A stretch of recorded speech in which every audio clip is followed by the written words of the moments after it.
Hey, this is Ken DiLoretto, and I'm about to share with you one of my favorite tips, focused viewing. So this tip is meant to help those of us who have to share things with our audience that we find heavy, dense, and maybe even daunting. For example, a very full slide of bullets. Between you and me, they're called bullets for a reason because they can be deadly.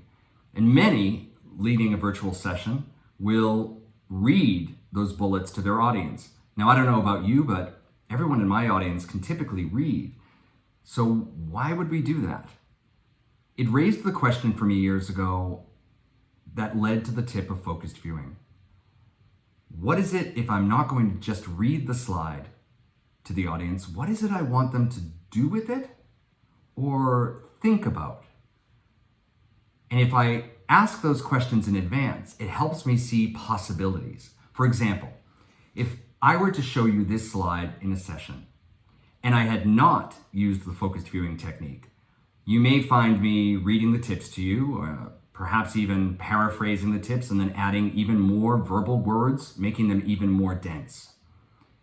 However, with the task and the tip of focused viewing, I pull back a bit and ask myself, what is it I want you as the audience to do with the slide when I show it to you? What do I want you to think about when I show it to you?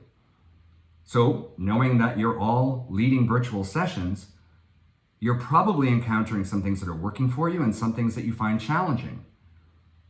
How about if I get you to think about what you find to be most challenging and then tell you you're about to see a list of tips?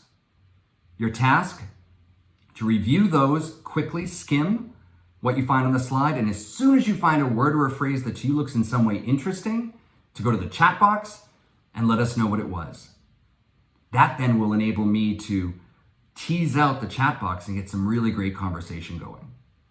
Now, when I position the slide and then click to it, and you're thinking, my job is to simply look into the camera, show you that I'm interested and waiting, and keep my lips zipped. Once the chat starts flowing, I can tease it out.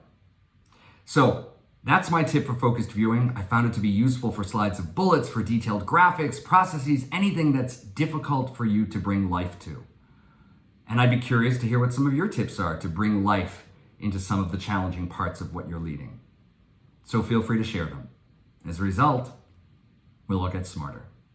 See you soon.